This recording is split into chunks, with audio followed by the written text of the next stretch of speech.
the man behind Chart Addicts. Yep. Okay, so what's your story? What's your backstory? Tell me more about yourself. So in general, I immigrated to the United States when I was around 9 years old. I'm originally Lebanese. I never really knew what I wanted to do. And then I eventually found finance. And I kind of realized that that's kind of the track that I wanted to go on. But I still didn't really know what I was going to do. Did a bunch of jobs in between, did a bunch of side hustles in between. I had a shoe reselling company. I had a bunch of other companies. And then eventually, where was I? I was working at the NIH in Maryland with one of my friends, and I was trading crypto. What's that? That's the National Institutes of Health. That's the people who were kind of making a lot of the decisions with COVID and all that. I wasn't working there then. I'm talking about like 2017, 2016. And I was trading crypto, and one of my friends, Joseph, was trading Forex. And I was really interested in global news and stuff like that. And I was seeing that he was trading global news. And I was like, okay, this is where a lot of my interest needs to go. And this is where my focus needs to be. So I got more into trading Forex, and then I realized I could bet on these bigger global plays that's happening. And that's where a lot of my passion really came from for Forex trading. Oh, that's dope. So do you just do currencies, or do you do crypto as well? I don't trade crypto, but I'm a huge investor for sure. Oh, okay. Yeah. Nice. A lot of people don't have a sour taste about crypto. They're not really sure. And whenever it goes up and down, they start to change their tune about whether they're like a proponent of it or not. I'm a huge supporter of crypto, just so everybody knows. It depends on what you're buying. But I think that Bitcoin and the rest of the space has a huge future. Okay, and that's so crazy. That was one of the questions I was actually going to ask you. I didn't even know that you were into crypto. I just wanted to get your insight on it. So, based off everything that's been going on, you see, and people talk about the scams. So besides from that, you feel crypto is still a good space to be in, just depending on where you're putting your money, or? So I've been in the crypto space since about 2014, 2015. And so I've seen a lot of the rises and the falls. And so a lot of the problems have always come from putting your money on an exchange where there's like a group of people that control all the data and they can do whatever they want with it. That's where most of the problems come in. That's where the hacks come in. And so if you're going to give your money to somebody else, which is like all of these exchanges, Coinbase, FTX, there's something called a custodial exchange. So when you give your custody of your money to somebody else, it means they're now the legal owner of your money. So if they crash, your money goes down with the ship. And so there's a way to secure your money in crypto by putting it into a cold wallet. Like you have a little USB that you can put your money on, or different kinds of cold wallet. If you do that, your money's safe, right? There's still the risk that the price is going to go up and down, but at least the hacks, that risk is eliminated. And the risk of you just putting it on an exchange and they just run to the Bahamas, that doesn't happen. That part. So do you see it more of a long-term or short-term? Definitely long-term. But the way that the crypto market changes so quickly, you don't want to look too far in advance. So it's impossible to kind of look at what's going to happen 5 years plus, because the game is changing so fast. But you can make 3 to 5 year bets. And I think that's the sweet spot right now for where crypto is. Yeah, because I was doing some research, and I know some people, they're kind of skeptical because, since crypto's kind of new, the government always tries to get their money in some way. I was reading, don't quote me on this, I'm not sure exactly what it said, but they were saying how basically the government will be able to track where your money is going if you're using crypto, and how the government will probably be able to shut all that down. So there's truth to the first part, but not the second part. And so the thing about crypto is it's called pseudonymous. So you have a pseudonym. And so there's like a random wallet address, and the money is sent in and out. And so unless you know who that wallet address belongs to, there's no identity behind it. So I think that's the thing about crypto is like you can track every single transaction, but you'll never know who's really behind the transactions. The reason that that's a good method, I think, is because you get to see all the information openly so you can make smart decisions. But it's not an invasion of privacy where you're seeing like your pocket watching everybody's money. Right. So I think that's the big difference is like they'll be able to see all the transactions happening, but they won't be able to tell, okay, like Roy just bought this on Amazon. You see what I'm saying? Yeah. Now, the central government, they want to create their own digital dollar. And with a central bank digital currency, they'll be able to track all the economic activity in the system. And that, I think, is the scary part. Right. Yeah. Okay. So what are your top 3 cryptos? I would say Bitcoin is at the top of the list. I own Ethereum, and it's hard to put a number 3, but I'd probably say Solana, only because of how many things get built on that blockchain that I feel like it has such a big ecosystem that one's going to be hard to break apart. So I think it's going to be here for 3 to 5 years. And so the way I look at crypto is just basically how big is the network? Like how many people are actually using it? How secure is the network? Like, is it going to be around? And how much shit has it gone through? Like how many things has it been able to survive? How many hacks? how many up and down cycles in the market, and how many other random risk things that have been thrown at it and it's been able to deal with. And so if I see a company that's been able to deal with a hack, that's been able to deal with this FTX situation, that's been able to deal with the market crashing in 2020, has been able to deal with the market crashing in 2017, now I have serious conviction in that company to be able to handle the next random thing that comes up. Okay, that's dope. So it's kind of like how people do with stocks, how they look on the background with the story of whatever they're investing in. For sure. With stocks, you kind of want to look more at the financials too. So you want to look at like the earnings, and you want to look at the expenses and the price to earnings ratio and all this stuff. I would say the only things that stocks and cryptos have in common is that they all have a supply out in the market. There's like a set number of shares in stocks or a set number of coins in crypto. And then based on the total market cap, you can like divide the number of coins and figure out how much is each coin worth. And it's the same thing they do with shares. Like, how is a Tesla share priced? Like, who prices it? It's how many shares are there out in the market? And then what's the total market cap? And you just divide those together. And so that's kind of one way that people use to gauge how valuable holding that asset is. But when it comes to like the companies themselves, I would say that investing in stocks and crypto is, I would say investing in crypto is more like venture capital, where you're investing in a startup founder because you believe in the founder and you believe in what they're going to do in the future, not really what they have right now. If I want to invest in a business right now, that thing better be cash flowing. It better have customers, and I just want it to be up and running. Right. Yeah. Because I know, especially Ethereum, it's a whole blockchain for the future, right? And so they say. I mean, look, Ethereum's a little bit under fire right now. And so I'm going to wait probably 2 more weeks to give my full thoughts on Ethereum to see if anything happens. But Ethereum recently just changed the way that they do their protocol. Like, basically, there's 2 types of ways to mine cryptocurrencies. There's proof of work, and then there's proof of stake. Proof of work is like you're trading your electricity. Like, I plug in this router and it just makes Bitcoin for me. And so we're using energy in exchange for the Bitcoins. That's proof of work. So the more work that the machine does and the more calculations it solves, the more Bitcoins you get.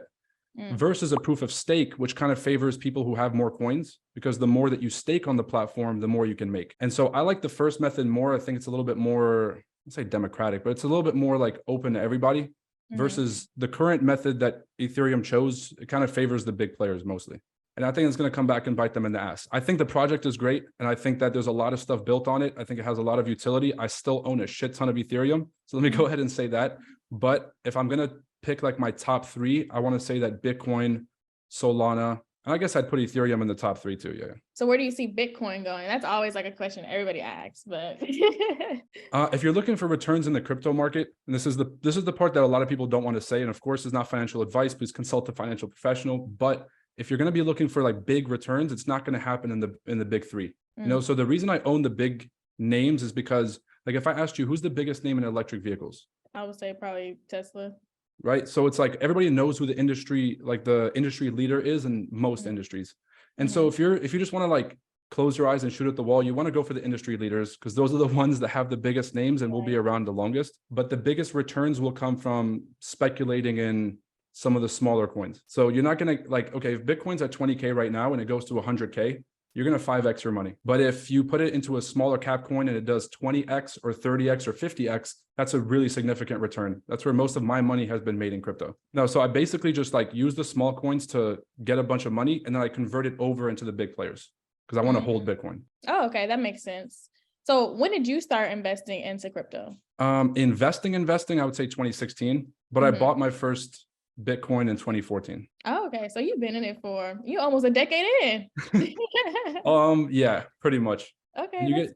And there's been a lot of ups and downs, obviously, in the crypto market.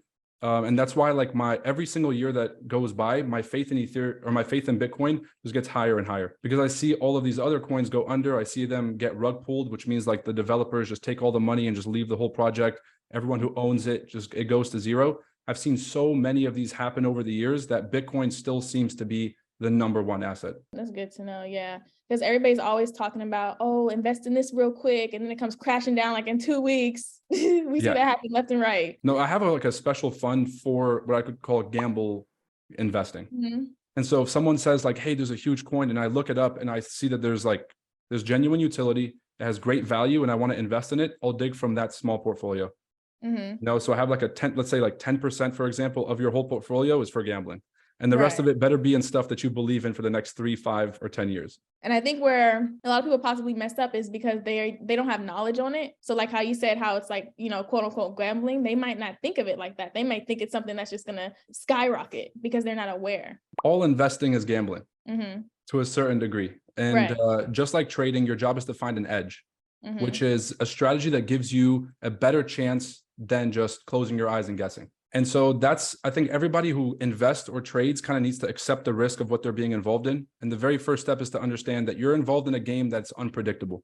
Mm-hmm. And unpredictability comes with risk. And I think that's the most important thing. Most people don't think about that. They just think about the reward. For sure. And that's why most traders lose, honestly. Exactly. Yes. Okay. So besides crypto, are you also in the currency exchange market? Yeah, I've traded Forex since 2017. Okay. So what are your top pairs? So I don't have specific. So I trade NASDAQ 100 as an index. That's my number one go-to, like daily. That's like my thing. But then I trade currencies based on whatever the geopolitical picture is saying. So for example, if I think the dollar is going to go up for the next 6 months, I'll try to find 2 or 3 instruments that I can use to trade this dollar play. So for example, we've been seeing the dollar go up since January 1st. And so I had to find Euro USD and USD JPY to kind of bet on that dollar play. And so that's the way that I look at Forex, is more of like the way an institution might look at it, which is let me find these longer term plays and then use my technical analysis to find entries within that trend. So you're mostly trading, say, like the daily or weekly? No, I'll trade like 4 hour and daily to get my entries, but I'll be holding it for, let's say, a week or 2 weeks or 3 weeks. Yeah. Definitely a little bit more long term. For sure. And the markets pull back all the time. So if I'm trading, like if the dollar is going in one direction and I want to keep shorting Euro USD, then whenever the market pulls back and makes a sharp pullback, I'll look for an entry. Because if I know the direction's headed down, every pullback is an opportunity. Structure. Structure is king. Yeah, exactly. Okay. Do you think anyone can become a successful trader? I think anyone can. I just don't think everyone will. Because being a successful trader is actually a choice. You know, you and I had a discussion right before the podcast started, and we were talking about, we were basically talking about being disciplined and having a plan and sticking to a risk management strategy and having important risk management. And I think that's the one thing that people don't look at. And we just mentioned this right now, like gamblers really just look at the upside, but traders are risk managers professionally. And so the choice is, are you going to be disciplined to sticking to a plan and to having good risk management and not trying to get rich quick? Or you're going to consistently just get bored 3 weeks later and try to beat the system and try to over leverage and keep setting yourself back. And then once you make the choice to step off that hamster wheel, I think that's where a lot of the improvement happens. So what was your worst and your best experience in trading? Oh, man.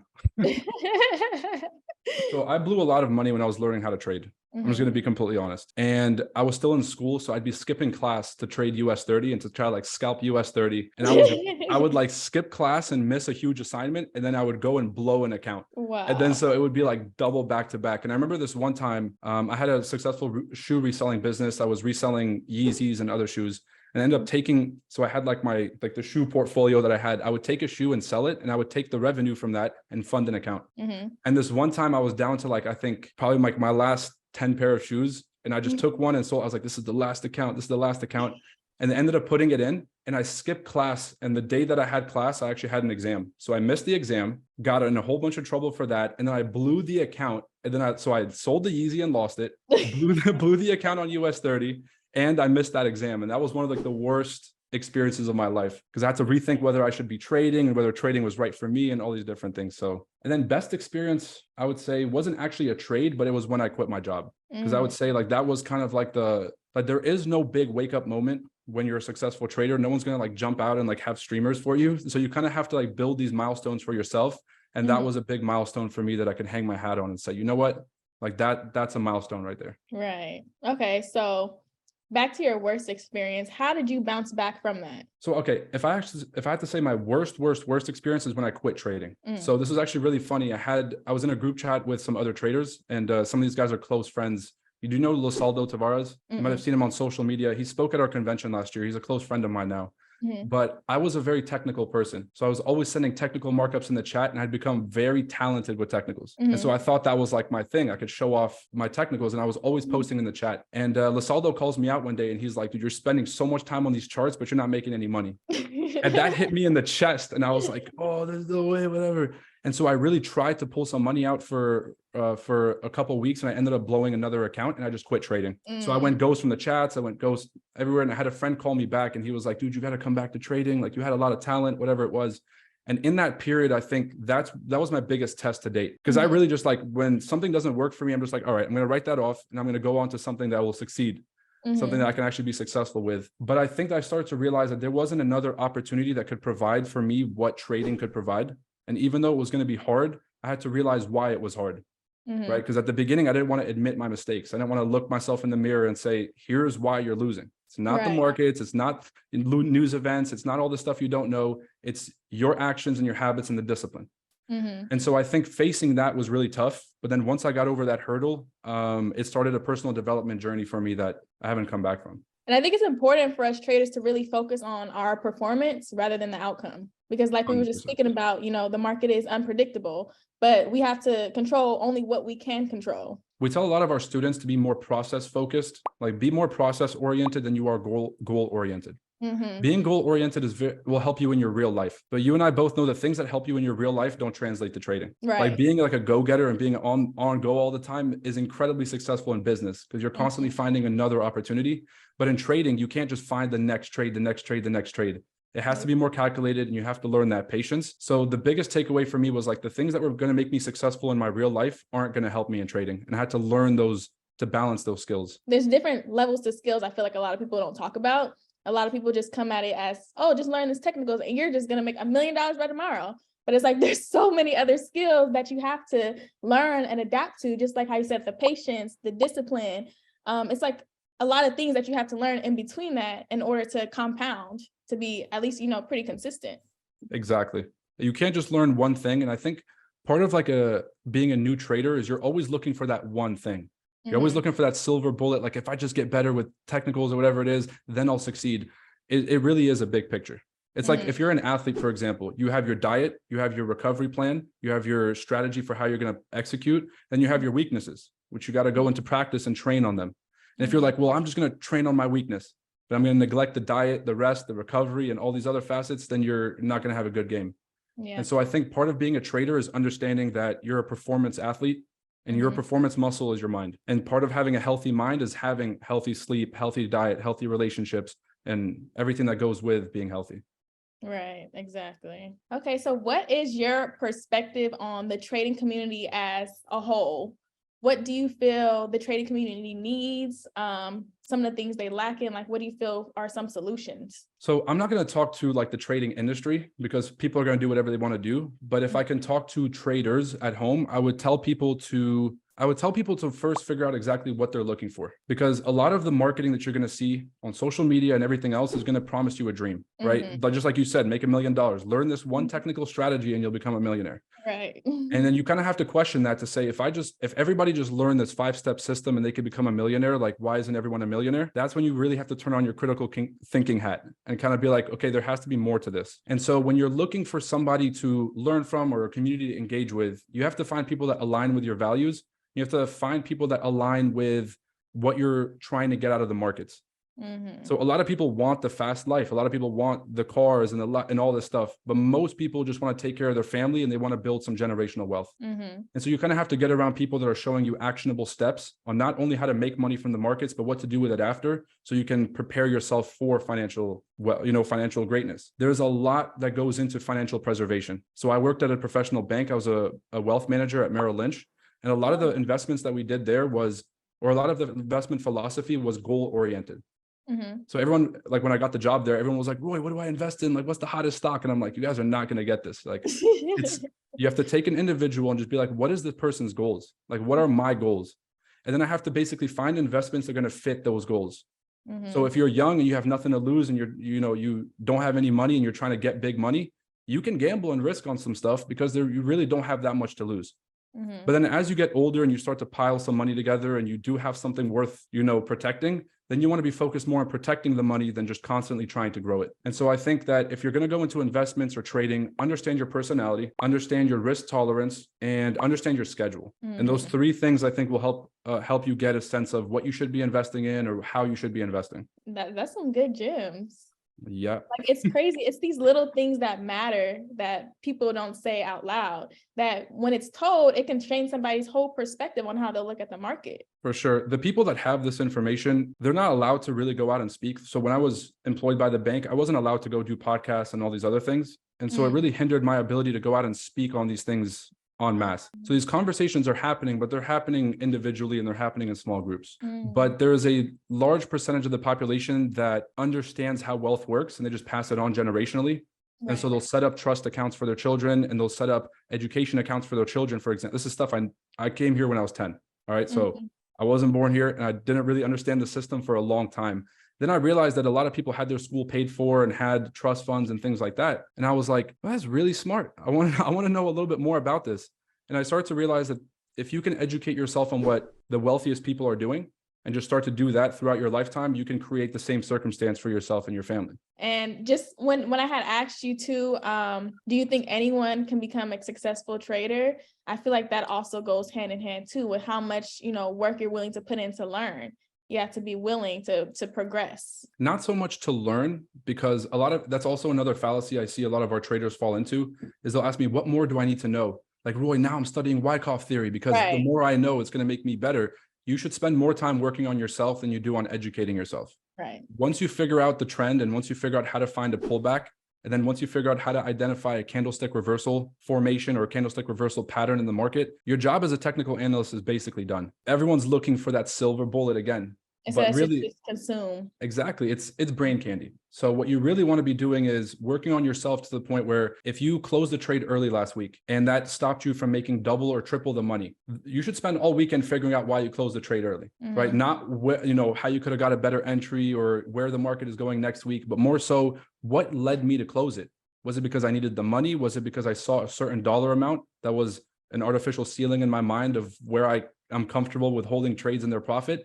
What is the reason why I'm closing? And then once you can figure out the reason, I think you can start to work against it or work on that and make some improvements.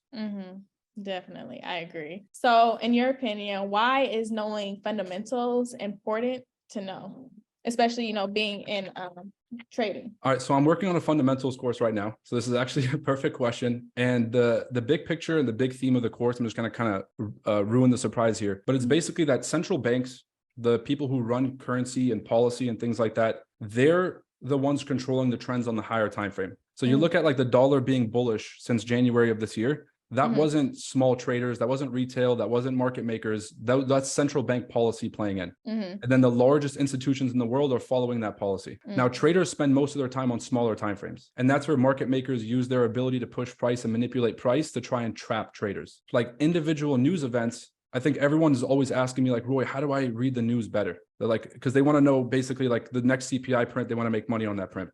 You're probably going to lose money if you try to trade individual news events. I'm just going to tell people straight up. But when you understand the bigger picture and you understand where the trend is going, like if I knew that the dollar was bullish all year, then I can literally just sell every Euro USD retest. And so every single time that Euro USD would make a massive spike, like 2 daily candles bullish, everybody would start screaming bullish. But I knew the longer term trend and I knew the whole backstory of the fact that the dollar was going to continue bullish and euro is a shit stain. So it's going to continue to drop to the ground.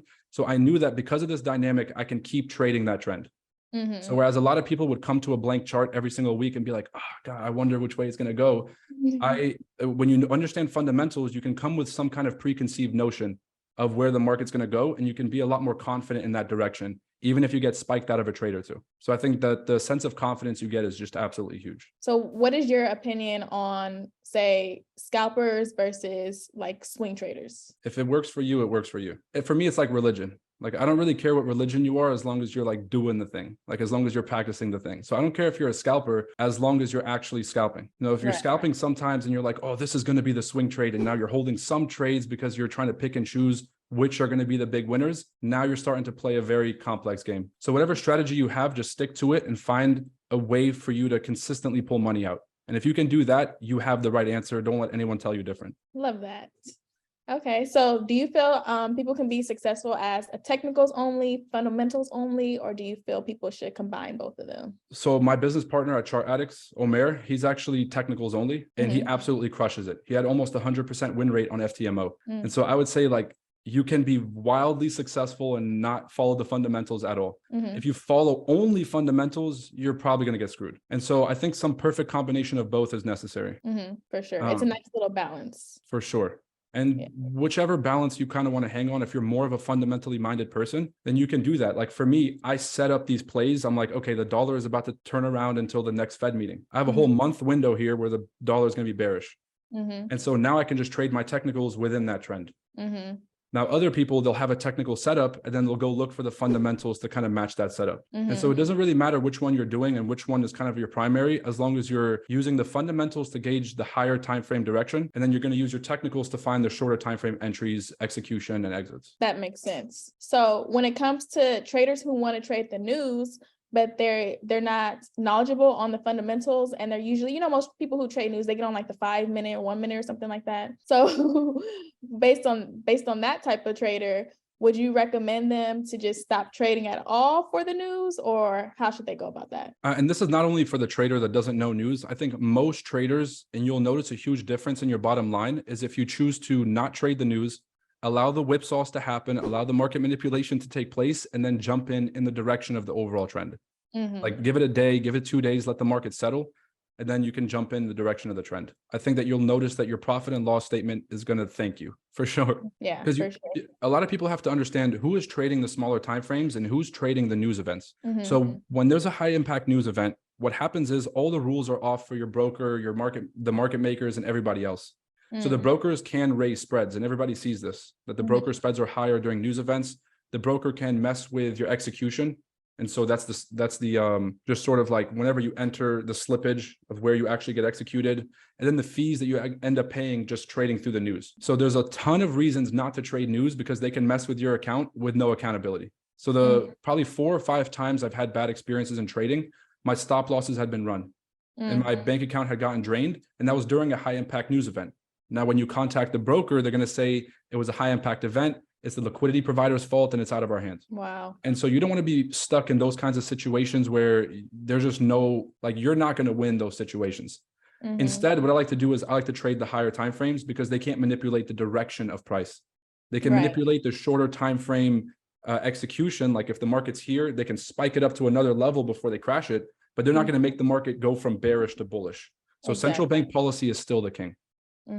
Yeah. And that's why I like to tell people about, like, I really love structure, because like you said, the higher time frames, and even if you trade off the lower time frames, I tell people if they trade off the lower time frame, like minor structure off the 30-minute, if you know structure and you're in profit before news comes out, take your profit. But I feel a lot of people get their dopamine increases, right? So it's like their anticipation on that money that just makes them want to just get in, and then they just get into this whole cycle. It becomes a bad habit. For sure. This is why I remind my traders, if you're only looking at upside or mostly looking at upside, you're gambling. And if you're thinking about it from a lens of risk management, you're trading. Okay. So let's say you do make profit before the news event. Now, if you're a calculated person and you're like, I made $1,000, but I'm only going to risk $200 during this news trade. And if this trade doesn't play out, then I'm done. You're looking at the markets in a lens of risk management. And so you're probably going to be well off. But if you're like, oh, I just made $1,000. Now I have 1,000 to risk, 1,000 more to risk on this trade. Now you're gambling, and your chances are the first loss that comes in during the news is going to cause you to go into a spiral of revenge trading, as opposed to just walking away because you're disciplined. So how do you feel about stop losses? I use stop losses. I think stop losses are very important, but the way that most people use stop losses, I think, is incorrect. So if you're playing this like tight conservative game because you're trying to outsmart the market, like, oh, let me just put the stop loss right above this previous high, you're not smarter than the market. They are going to grab the stop loss before it runs in your direction. Now, if you're using a stop loss for capital preservation instead of risk management, I think that's the right way to do it. So which is saying, like, I don't want this trade to keep running and it blows all my money, but I'm not going to use it in a way that I know the market is most likely going to tap that stop loss and then continue in my direction. So if there's any advice I could give, and this is not financial advice, but give your trades room to breathe, and you have to be okay. Put your ego to the side. You have to be okay with reducing your lot size to compensate for some of the higher stop losses. And if you look at it that way on the higher time frames, chances are your stop losses will never get hit again. And if you have a higher time frame perspective, you'll be trading in the direction of the trend, and you'll have a much more successful trading journey. Yes, I love that explanation too. Okay, so have you been looking into since you're a fundamentals person, off what's been happening between China and Russia. Okay, Yeah. so what is your perspective on the US economy between what's happening within the next 10 years? So I'm an optimist, right? So I'm always like, we're going to figure it out. But I think that America is very strategically prepared for anything. And I think that in terms of, so everybody was talking about how China was going to overtake America because their GDP was getting bigger and their economy was growing. In reality, you have to look at, does China have enough food, water, and energy for their people, which is the basics of life? And then does America have enough food, water, and energy for their people? And the answer for the China situation is no. And they have a growing population. They have a lot of population issues at the moment where they have a growing elderly class and they have a diminishing younger class. And if you look at who really runs the economy and who makes the whole machine work, it's the younger people. And then that we use that to take care of the elderly class. When you have a lot of elderly people and not a lot of young people, it creates some problems in your economy. And so everybody kind of has these unique problems in their own country. And the question is, which one's worse and which one could collapse first? Russia saw that the US was kind of weak, so they decided to step in and do this entire kind of invasion of Ukraine situation to try and convince a lot of other countries to start trading oil and other currencies besides the dollar. And so us and Russia, we kind of have that unique beef over oil. With China, we're so interdependent with each other. Like we buy most of China's stuff and China makes most of our stuff. And so China hasn't said a peep this entire time if no one's noticed, because they don't want to risk. The economy is already weak and they're really just trying to save their economy. The last thing that they want to do is get their foot in the middle of this beef between Russia and America and ruin their own supply chain. So I think that China is very smart in that sense, where they know when to step out and when to step back. But obviously, if you look at what their intentions are with the United States, they don't have good intentions for us. They do want to overtake us in terms of economics and create their own world order. And so American politicians do have to be careful about that. That's just the situation. Like we're way too dependent on them. They're also dependent on us. And I think that right now, everybody is working on the same goal, which is let's de-escalate the Russia situation so pricing can come back down and we can avoid a global recession. So there's a little bit of good news there. So do you see the global recession getting worse next year? Depends on where you live. So I think that this next recession is going to mostly be a European-led recession because the European Union is dealing with so many different issues, from banking to their pension crisis to trade and all these other problems. So they're probably going to get hit the hardest. And then the developing nations, I think, get hit the worst with this, because whenever developing nations get into trouble, you can go to the IMF and get a loan. So like, hey, I'm so-and-so third world country. I really need a loan right now.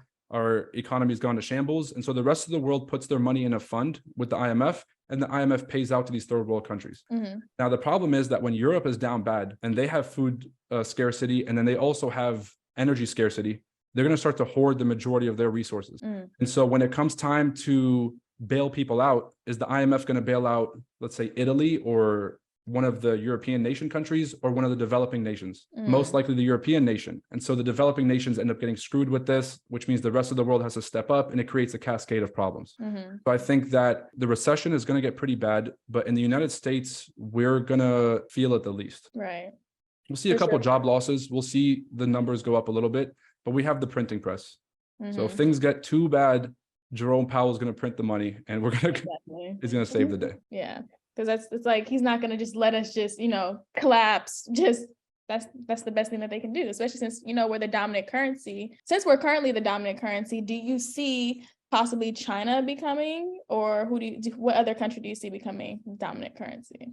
The dollar. Like the dollar makes up over 70% of global trade. So all global trade is settled in dollars, and all oil trade is settled in dollars. So there's something called the petrodollar system, which is basically the global trade of oil around the world. And you can only transact oil in dollars. That's how we protect the dollar's value.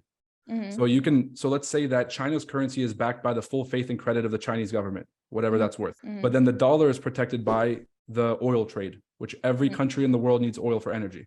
Which one has value when we wake up tomorrow morning? The oil one. And so as long as we protect the dollar with the petrodollar system, I think that the dollar will remain the global currency. But as we continue to piss off every other country in the world with our policies, they're going to eventually try and team up together to try to create another global currency. Right. I definitely can possibly see that probably within like the next 15 years. Because I was doing some research on basically just the economic cycle and just currencies just being the dominant currencies for roughly around 90 years. And I think US dollar is around 70 to 80 years. Yep. So but it'll be interesting to see what happens in the next 10 to 15 years.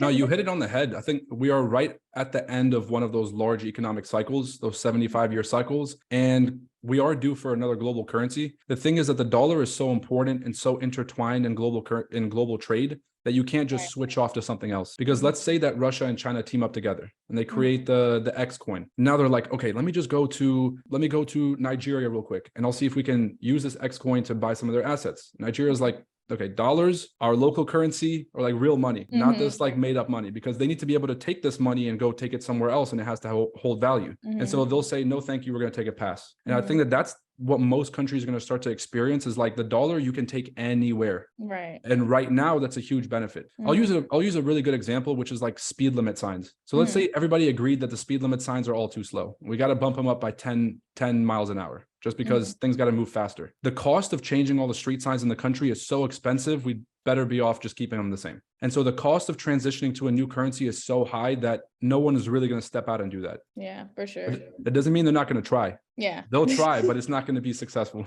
Yeah, for sure. Okay, so how can all the traders use this information for the long term dealing with currencies? Good question. So the key is to find these higher time frame plays. And because things are so unpredictable, you kind of want to chunk them out into like 6 months, 1 year, 2 year, 5 year plays. And so me betting against the Japanese yen, which is why I've been so bullish on GJ and UJ, is because the policy of their central bank is just bearish for the currency. They print too much of their local money and they made it basically free to borrow. Well, they'll pay you to borrow money from the bank, which is not how you give your money value, right? If they're like, oh, they're giving away dollars at the bank and they'll pay you to take it. They're like, what's wrong with it? Right? That's the first question. So there has to be something wrong with it. And that's what most investors have started to realize. Like, if they keep doing this, what's wrong with the currency? And so that play is like, until they change their tone or until they change their monetary policy, the yen is going to continue bearish. And so you can use that to basically keep buying GJ and UJ, even though right now they're both in a massive retracement. After it's done retracing, what's next? Like, oh my God, it's reversing, which is what kind of the common narrative is. Like, GJ's reversing, it's bearish now, versus those of us that are waiting for the right key level to start taking it back up again. And so understanding these like 6 month plays or 1 year plays can help you stay ahead of all the other retail traders in your group chats that are constantly like after 4 or 5 red candles saying is bearish. And instead you go up to the daily and you're like, where's the next buying level? And you kind of have an advantage in that sense. There we go. That's it. Okay. So based off, what the Feds have been doing, we're having some great conversations, but we gonna start wrapping it up a little bit. You're crushing it with the questions. Thank you. Okay. So, Feds have announced that they're going to be they announced, I think like 2 months ago, that they were going to be very aggressive with their rates until I believe 2024. But then some people were saying how they might be pacing back on rates within probably next month or two. Do you feel that they're going to continue to be bearish with the 75 basis points, or do you think they're going to slow down, or how do you think they're going to start going about it? I'm gonna give you the short answer, and then I actually want to give you like the explanation for this. The short answer is everyone's expecting the Fed to start softening up going into December, and they're not going to. I'm still expecting a 75 basis point hike, and I'm still expecting them to continue to tighten monetary policy.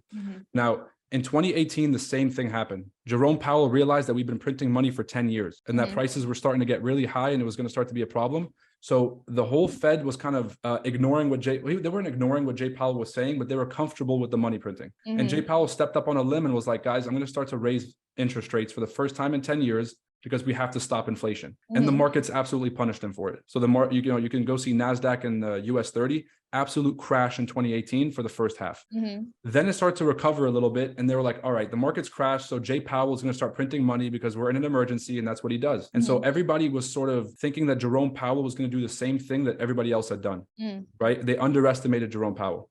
The second half of 2018, he said, I don't care how much the markets have crashed. I'm going to do another high rate hike. And then the markets crashed way more. And the only reason he stepped in is because the markets crashed too much, too fast. But not really because they crashed, he turned around, but because they crashed really quickly. So he had to step in. He ended up stepping in, normalizing things. And then the market started to recover going into 2019 and 2018, 2019.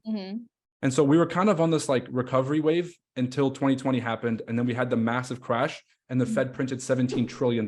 Now, Jerome Powell understands that if he had a crisis on his hands before they printed 17 trillion, he knows how bad the problem is now. Right. And a lot of people think that like, oh, inflation, like prices go up by $1 at the store. What's the big deal? It's not really a big deal for you and I, like if the price of goods and services go up by 10%. But if there's, let's say like a single mother out there and then she has no extra income at the end of the month, and then prices go up by 25%, like kids' haircuts are now twice as expensive, groceries are now twice as expensive. There is no money left, right? That's where the credit problem starts to come in, where people start to dig into credit to pay off their daily expenses, and it creates a giant problem. And when people can't feed their families because the money you're making from work is not enough to pay for the goods and services, real problems happen. Riots and all this other stuff, like real shit. And so I think the Fed understands how bad it could get, and they really want to tackle inflation before it burns the country alive. So while and this is kind of, let me get back to where we are now. Everybody thinks that Jerome Powell is going to be soft, because if we start to crash, he's going to step in. Right. The reality is, I think he's the only person that's really serious about the fact that we need to tackle inflation, and he's willing to overcorrect more than he's willing to like underplay his role. So if you think of inflation as kind of like a cancer, and the quantitative tightening that Jerome Powell is doing is radiotherapy or chemotherapy. So you do chemotherapy for a little bit, which is what we've been doing this year. And then it's like, well, the tumor is starting to reduce in size. Do you stop doing chemo? No, you got to kind of keep going until it's completely gone. And so I think that Jerome Powell's on that wave. He's like, I'm not going to stop until this thing is gone. And the problem with inflation is you don't get the news until a couple months later. So he's going to send us into a full-fledged recession because he's going to over tighten and go way too far. And then he's going to realize inflation's coming down. And that's when I think that if the economy gets so bad, then he's going to step in and print money. Probably late 2024. Right. Yeah. That's what I was looking into too. So do you think as he raised the interest rates that inflation will continue to go down slowly, or do you think it's going to be at ease, or how do you think inflation is going to work? Because there's been some history that raising interest rates doesn't necessarily help inflation. What raising interest rates does is it makes the institutions panic, because we talked about this, like institutions borrow for free from the Federal Reserve, or when I say institutions, it's a general term. Let's say the largest commercial banks borrow for free from the Fed because they have zero interest rates, and they go out there and they lend for mortgages, they lend for car loans, they lend business loans, student loans, and everything else. So they make serious money off this borrowed money. Then they pay the Fed back the principal, and they get to keep the billions they just made off that money. And they've been having a phenomenal 12 years just playing that whole system. And I think that because they're no longer able to play that, they're starting to lay off people. We're starting to see mass layoffs. We're starting to see these companies investing a lot less. And that leads everybody else to panic. And when people panic, we all stop spending less. So if I cancel my vacation, if I cancel that new car that I was going to get, if I cancel all the expenditure that I'm doing and I just limit myself to the bare minimum, then all demand slows down in the economy. If no one's going inside that store and the store wants you to come back, what do? They got to lower their prices. And so that's where we can beat inflation, is everybody's kind of raised their prices because they can. When no one's stepping inside Publix, when no one's stepping inside all these stores, then they're going to start to lower the price of grocery, lower the price of produce, lower the price of material goods, and then people will step back in. So inflation will come down once people stop buying stuff. How high do you think it will get to that point? Because right now, people are still spending money left to right. I know. And that's why Jerome Powell is not going to stop, because the market just recovered. The stock market's just recovered. That's a no-no for Jerome Powell. And people are still spending. And he wants to see people kind of get into that savings panic mode. Not panic, but necessarily like understanding of the overall situation and to stop spending, because that's where prices come down. And he has to make the economy bad enough for people to do that. And so if the economy is not bad enough yet for us to stop spending, he's not done with his job. We'll know when he's done. Like, we're going to know when we're in a full recession. Right when it's too late. Right when it's too late. The biggest number to watch for people who are interested in this is the labor numbers. And so the Fed keeps saying, we're going to keep tightening policy until we break something. Break something means once unemployment starts to go up. So once people start losing their jobs en masse, that's the real emergency, and the Fed's going to step in and save the day. Right. Are there particular numbers when you look towards that, or? The headline unemployment number, that's the big one. So everyone's like, like it usually drops the same time as NFP, first Friday of every month. They'll drop NFP, they'll drop wages, and then they'll also release the unemployment number. That's the big one. There's 4 main measures of unemployment that I watch, but the headline unemployment is the big one. the JOLTS job report, which is the number of people who have left the workforce.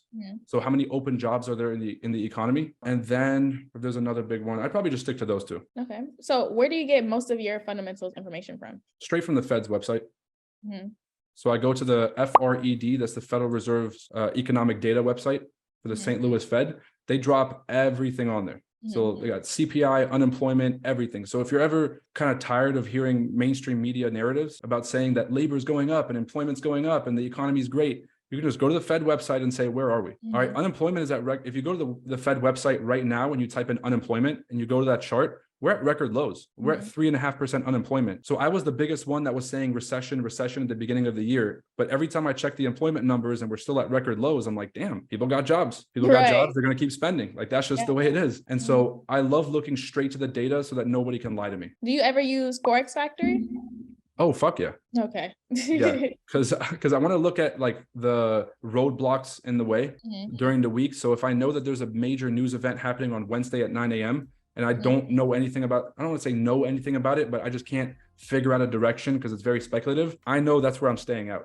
I got a 1.5 hour window to stay out. So I'm looking for the landmines in the week. Okay, awesome.